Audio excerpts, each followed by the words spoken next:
اے ہے رمضان بھائی، صدا کے مسخرے ہی رہے، آپ کی یہی باتیں یاد کر کے تو ہنسی آتی ہے۔ وہ رمضان بیگ کی بات پر جھیپ گئیں۔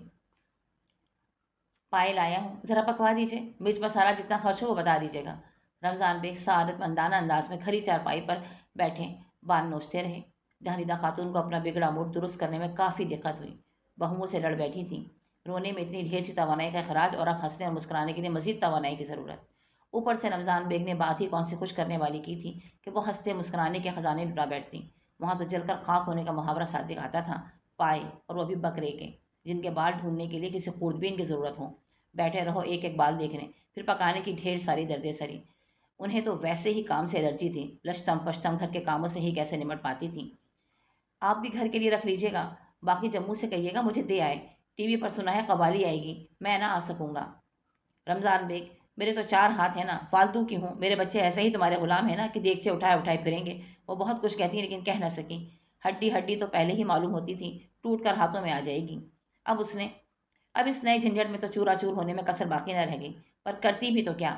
ان کی فراخ دلانہ پیشکشی کے جواب میں تو رمضان بیگ یہ سب کچھ اٹھا کر ان کے غریب خانے کی طرف چل پڑے تھے۔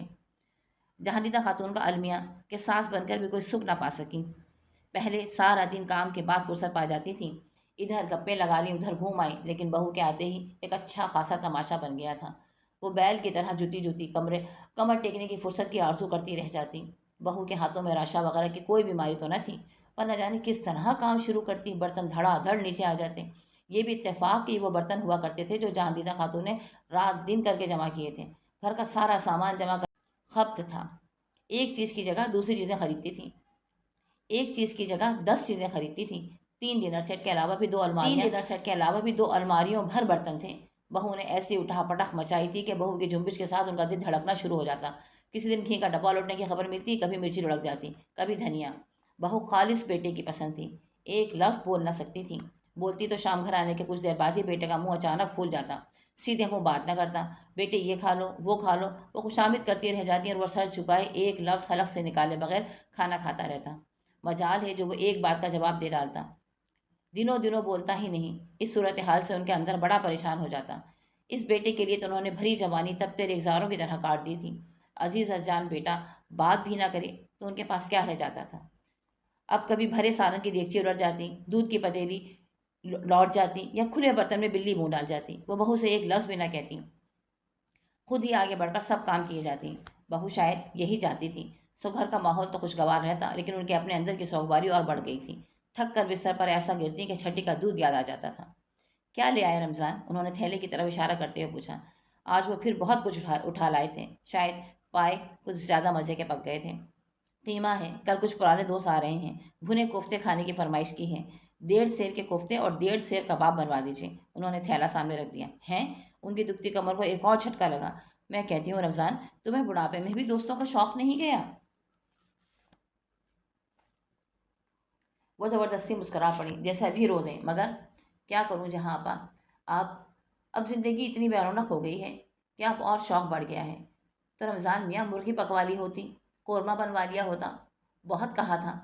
وہ سر جھکائے جھکائے بولے، پر وہ مانے ہی نہیں۔ وہ یہ کہہ کر یہ جا وہ جا، اور جہاندیدہ خاتون حیران اور پریشان اپنا دکھڑا رونے زمانی بیگم کی طرف چل دی۔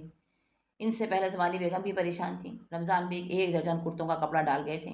یا الہی، کرتے پہننے ہیں رمضان بیگ کو یا دکان کھولیں گے؟ وہ اپنی بپتا سنانے بیٹھی کہ زمانی بیگم سے ہمدردی کا خیال بھی آ گیا۔ ہاں، یہ بات تو میرے ذہنی میں نہ آئی، حد ہوتی ہے، ہمارے میاں تو 3 کرتوں میں پورا سال گزارتے تھے۔ جہاندیدہ خاتون کی آنکھیں گیلی ہونے لگیں۔ بہوؤں اور بیٹوں کے لیے کے رویے یوں تو ظاہر نہ کر سکتی تھیں، لیکن موقع غنیمت جان کر ٹپٹپانے لگیں۔ 3 پھر بہت ہیں، اللہ بڑی عمر دے سلیم کے ابا کو، اب بھی ایک کرتا پہنتے ہیں دوسرا دھلواتے ہیں۔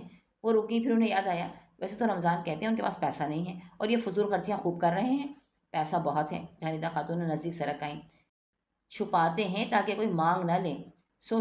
سوچتی ہوں یہ کرتے درزی سے سلوا دوں، مجھے میں تو ہمت نہیں، کچھ کہا تو بیوی کی یاد ستا جائے گی۔ زمانی بیگم تھی، زمانی بیگم نے تھان کا گولا بنا کر تھیلے میں گھسیڑ دیا۔ میں بھی چلوں، پیسوں قیمہ؟ جہاندیدہ خاتون نے اپنی کمر پکڑے اٹھ کھڑی ہوئیں۔ بخار اتنا زیادہ تو نہ تھا کہ رمضان بیگ کی حالت یوں بگڑ جاتی، لیکن بہرحال ان 3 گھنٹوں میں جتنے میل فاصلہ زمانی بیگم نے کیا تھا، شاید زندگی بھر بھی نہ کیا ہو۔ رمضان بیگ بخار میں تپتے اندر آئے۔ زمانی بیگم نے ان کی حالت دیکھ کر جلدی سے کمبل اڑایا، چائے بنا کر پلائی، مربتاً رکنے پر بھی اصرار کیا۔ وہ فوراً ہی تیار پلنگ پر جا لیٹیں۔ بیماری میں تنہائی بھی عجیب سا عذاب ہوتی ہے، ذرا چادر اڑائیے گا۔ پہلی آواز پر بہت ہی ہنسی خوشی اٹھ کھڑی ہوئی تھیں۔ ذرا پنکھا بند کر دیجیے۔ پنکھا بند ہوا، گرمی محسوس کر کے وہ باہر جانے لگی۔ زمانی بھابھی، سر میں شدید درد ہے، کوئی پوتا ہے ذرا تو سر دبا دیجیے گا۔ رمضان بیگ تو جیسے درد سے فوت ہوئے جا رہے تھے، انہوں نے اپنے گھٹنوں کو ہاتھوں سے دباتے ہوئے پوتے کو آواز دے ڈالی۔ خود بڑھاپے نے زمانی بیگم کی اپنی ہڈی ہڈی تھکا ڈالی تھی۔ سر پھٹا جا رہا ہے، اب نہ بچ سکوں گا۔ کوئی دیکھتا وہ مچھلی کی طرح تڑپے جا رہے تھے۔ زمانی بیگم کا پوتا آیا، منہ بنائے بنائے چند انگلیاں ادھر ادھر ماری اور یہ جا وہ جا۔ رمضان بھائی، گولیاں کیوں نہیں کھا لیتے؟ وہ نزدیک بیٹھ کر تسلی دینے لگی۔ کیسے گولی کھا لوں؟ وہ بڑی درد سے کر رہا ہے، یوں کہ کلیجہ پھٹ جائے۔ ابھی تو حکیم جمن کی دوا کھائی ہے، وہ چلائے۔ ذرا پانی کے 2 گھونٹ تو ڈال دیں حلق میں۔ زمانی بیگم نزدیک آئیں۔ پانی کہاں ٹپکانا بس چلتا تو پورا جگ ہی اڈیل دیتی، کیونکہ ہر 5 منٹ بعد وہ پانی ٹپکانے کی فرمائش کرتے رہے اور زمانی کو اپنے بھاری بھرکم وجود کو یہاں سے وہاں تک گھسیٹنے میں طاقت اور توانائی کا پورا استعمال کرنا پڑ رہا تھا۔ رمضان بیگ مسلسل 2 گھنٹے تک اپنی کراری اور زوردار آواز میں کراتے رہے۔ زمانی بیگم کو وحشت ہونے لگی، وہ پاگل سی ہونے لگی۔ مسکراتے چہرے کی جگہ اب سختی آ چکی تھی، تنگ آ کر منہ موڑ لیا۔ گھر میں صرف پوتے پوتیاں تھے۔ ان کے شوہر فیاض نیک اور سادہ آدمی تھے۔ وہ جس وقت آئے تھے رمضان بیگ کمبل میں لپٹے لپٹائے پڑے تھے۔ خیریت پوچھ کر بیوی اور بڑی پوتی کو ان کا خیال رکھنے گئی تاکید کر کے دکان چلے گئے تھے۔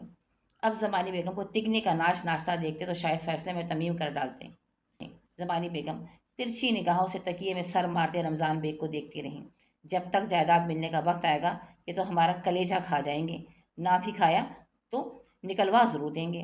اور سر تھام کر رہ گئیں، دانت پیستے پیستے گھس کر نشانات ہی رہ جاتے۔ اگر رمضان بیگ کی آواز کرتے ہیں رمضان بھائی، وہ فوراً ہی ہانپتے کانپتے صوفے پر دراز ہوتے۔ میری حالت ٹھیک نہیں ہے۔ پانی پیتے، پنکھے بند کرواتے رمضان بیگ نے آخر کروٹ لی۔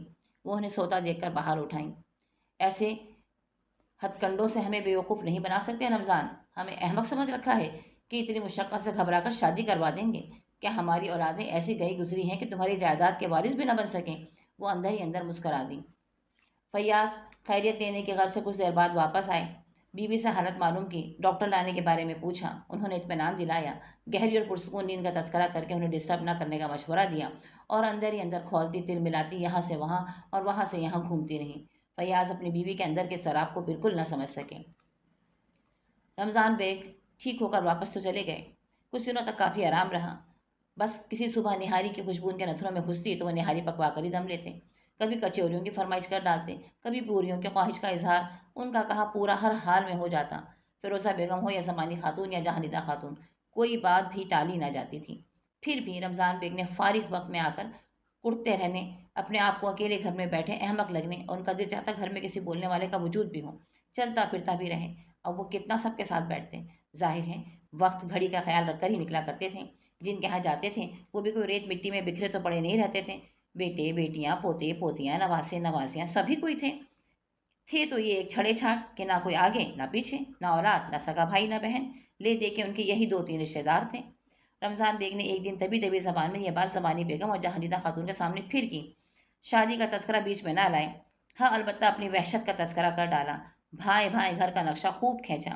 رمضان بھیا، طوطے کیوں نہیں پال لیتے؟ رنگین سارا دن انہی میں نکل جائے گا، پتہ ہی نہ چلے گا کہ کدھر ہوئی صبح اور کہاں گئی شام۔ نہیں تو مرغیاں رکھ لو، تھوڑے سے انڈے مجھے بھی بھیج دیا کرنا۔ جہاندیدہ خاتون نے فٹافٹ مشورہ دے ڈالا۔ زمانی بیگم نے بھی دبی زبان میں ہاں ملا دی۔ 2-1 پھیرے وہ دن میں ضرور کر لیا کرتی تھیں۔ کون سے طوطے جو قسمت کا حال بتاتے ہیں؟ وہ خشک لہجے میں بولے۔ لا حول ولا، مرغیاں پال کر گھر بدبودار نہیں کر سکتا، رہے انڈے تو وہ میں سرے سے کھاتا ہی نہیں۔ اتنی درد سری مجھ سے نہیں ہو سکتی۔ وہ کھڑ گئے۔ انسان اور جانور کا کیا مقابلہ، یعنی اب میرا یہ حال ہوگا کہ میں طوطوں کے ساتھ ٹینٹیں اور مرغیوں کے ساتھ کوں کروں گا۔ یہ نہ کہوں آج کل انسان کتے بلیوں سے بدتر ہے۔ ایسی لوٹ اور ایسی کھسوٹ، مار دھاڑ قتل گاری، یہ سب کیا ہے؟ انسانوں سے اکیلے ہی بھلے۔ جہاندیدہ خاتون پھر بھی اپنی بات پر اڑی رہی۔ تو پھر تم کیوں انسانوں کے بیچ رہ رہی ہو؟ نکل کھڑی ہو جنگل میں۔ وہ کہتے کہتے رک گئے۔ رشتے دار تھیں، بڑی تھیں اور پھر وہ کوئی اس قدر بدلحاظ گئے گزرے آدمی نہ تھے کہ اپنی ایک جائز خواہش کی تکمیل کے لیے سب کے چیزڑے بکھیر ڈالتے۔ بس کچھ دیر کے لیے مستقل خاموشی اختیار کر لی، شاید برا مان گئے۔ وہ ان کا موڈ دیکھ کر سمجھ گئی تھیں کہ رمضان بیگ کا موڈ کچھ زیادہ ہی خراب ہو گیا ہے۔ یہاں آ جایا کرو نا، رات 12 بجے تک تو بچے جاگتے رہتے ہیں۔ تکلف کیوں کرتے ہو؟ صبح ذرا دیر سے شروع ہوتی ہے، ورنہ رات تو ہمارے یہاں آتی ہی نہیں۔ اور تم سے تو میرے پوتے پوتیاں بہت ہی مانوس ہیں۔ رہے میرے بیٹے سعد اور جہانگیر، انہیں تو تمہیں دیکھے بغیر چین ہی نہیں آتا۔ پوتے مانوس ہیں؟ ان کا لہجہ کٹیلا تھا۔ کیوں مذاق اڑا رہی ہیں میرا؟ بچوں کو تو آج کل بوڑھوں کی موجودگی ہی زہر لگتی ہے۔ ویڈیو، VCR اور TV نے فرصت کہاں چھوڑی؟ اور برا نہ مانیے گا، آپ کے بیٹوں کو تو مجھ سے اللہ واسطے کا بیر ہے، کبھی 2 انگلیوں سے سلام نہیں کیا۔ یہ تم سے کس نے کہا؟ نہیں رمضان بھیا، تمہیں غلط فہمی ہوئی ہوگی۔ جاہدہ خاتون اس بساط پر مات کھانے والی نہ تھی۔ بیٹوں کے رویے بیٹوں کے رویے پر انہوں نے کبھی غور ہی نہیں کیا۔ اگر انہیں پتا ہوتا کہ رمضان اس بات کو محسوس کر چکے ہیں تو خاص طور سے بیٹوں کے کان کھینچتی۔ لو یہ کافی تو پیو، وہ گرم گرم پیالہ ان کے سامنے رکھتے ہوئے بولی۔ میری تو بہویں تک کہتی ہیں کہ رمضان ماموں جیسا پروکار اور نیک آدمی ہم نے نہیں دیکھا۔ کبھی تمہیں پروکار اور نیک کہا تمہاری بہوؤں نے جو مجھے کہیں گی؟ وہ چھوٹے چھوٹے کافی کے گھونٹ لیتے ہوئے سوچنے لگے۔ کافی میں سے اٹھتی ہوئی گرم بھاپ ٹھنڈی ہوتے ہوتے بہت سی ٹھنڈ میں ان کے اپنے اندر بھی اتر گئی۔ دیکھو رات کا کھانا یہی کھا لینا، میں نے تمہارے لیے کوفتے بنائے ہیں۔ میں نے کیا، جہانگیر نے بنوائے ہیں کہ ماموں کو کوفتے پسند ہیں، ان سے کہیے گا کھانا یہیں کھائیں۔ انہوں نے اتنے پیار اور محبت سے کہا کہ رمضان بے کو یقینی کرتے بنی کہ سعد اور جہانگیر ان سے بے پناہ محبت کرتے ہیں، اور جو رائے انہوں نے سعد اور جہانگیر کے بارے میں قائم کی تھی وہ غلط فہمی کے سوا اور کچھ نہیں۔ زمانی بیگم خاموشی سے جہاندیدہ خاتون کی مکھن پالش ہضم نہ کر سکی، جن بھر کر فوراً اٹھائیں۔ جتنے اصرار سے کہا گیا تھا، جتنے خلوص سے کھانے کی دعوت دی گئی تھی، رمضان بیگ سر شام ہی جا پہنچے۔ جہاندیدہ خاتون نے بیٹوں کو کچھ زیادہ ہی سمجھا دیا تھا، تبھی تو وہ تھوڑا بولے بھی، ایک آدھا مرتبہ کھانے پر اصرار بھی کیا۔ جہانگیر نے تو اپنے حصے کا یہ غلط کوفتہ بھی ان کے پلیٹ میں دھر دیا۔ اتنی بہت سی جائیداد کے بدلے یہ کوفتے کوئی وقت نہ رکھتا تھا۔ اٹھتے بیٹھتے رمضان بیگ نے 12 بجا لیے۔ جہاندیدہ خاتون کی بہو چلتے چلتے کافی لے آئی تو 15 منٹ اور گزر گئے۔ بہت محبتوں سے رخصت کیے گئے۔ رمضان بیگ غالباً کچھ زیادہ ہی باولے ہو گئے تھے، اتنے خلوص نے بوکھلا دیا تھا۔ جبھی تو واپسی میں انہوں نے گھر آتے آتے زمانی بیگم کا دروازہ پیٹ ڈالا۔ دروازہ زمانی بیگم نے ہی کھولا۔ ان کے تینوں شادی شدہ بیٹے اور بچے سو چکے تھے، شوہر لاہور گئے ہوئے تھے۔ اے رمضان بھائی، خیریت؟ وہ دروازے ہی میں جمی رہیں۔ ابھی ابھی آنکھ لگی تھی، سمجھ ہی نہ آیا کہ مزید کیا کریں، انہیں اندر آنے دیں یا باہر ہی کھڑا رہنے دیں۔ زمانی بیگم کے دو بیٹے بھی فوراً اٹھائے، بہویں کمرے سے جھانکنے لگیں۔ شوہر موجود ہوتے تو دونوں میاں بیوی 1-2 بجے تک باتیں کرتے کرتے سونا بھی بھول جاتے تھے، لیکن آج کل وہ تنہا بیٹوں اور بہوؤں کے سوتے ہی خود بھی لیٹی کچھ سوچتی رہتی۔ آج تو وہ جہاندیدہ خاتون کے بارے میں بھی سوچ رہی تھی۔ خیریت ہی ہے؟ خیریت ہی ہے، وہ خود ہی مسکراتے بڑی سی لذیذ ڈکار کے ساتھ اندر آ گئے۔ بہت دنوں سے خیریت نہیں ملی تھی، میں نے سوچا خیریت پوچھتا چلوں، کیا سو رہے تھے تم لوگ؟ اے بھائی رمضان، ابھی صبح ہی تو جہاندیدہ خاتون کے ہاں ملاقات ہوئی تھی۔ وہ غصے کو ضبط کرنے کے باوجود بھی مسکراہٹ سے دھوکہ نہ دے سکی۔ اب رات میں سونے کے علاوہ کرکٹ کھیلنے سے تو رہے، زمانی بیگم کا مجلہ بیٹا تش روی سے بولا۔ صبح اسے آفس میں سب سے جلدی پہنچنا ہوتا تھا، اکثر و بیشتر تو بغیر ناشتے ہی چلا جاتا تھا۔ زمانی بیگم نے چپکے سے بیٹے کی چٹکی بھری، وہ پیر پٹکتا ہوا اندر چلا گیا۔ دوسرا بیٹا بھی اٹھ کھڑا ہوا۔ اصل میں بچوں کو صبح آفس جلدی جانا ہوتا ہے، دن بھر کے بھی تھکے ماندے ہوتے ہیں۔ زمانی بیگم نے اتنا بڑا منہ کھول کر جمائی لینے کی کوشش کی۔ اگر رمضان بیگ کچھ اور دبلے ہوتے تو سالم نکل لیے جاتے۔ اصل میں تم نے دروازہ اس طرح پیٹا کہ سب کی آنکھ کھل گئی۔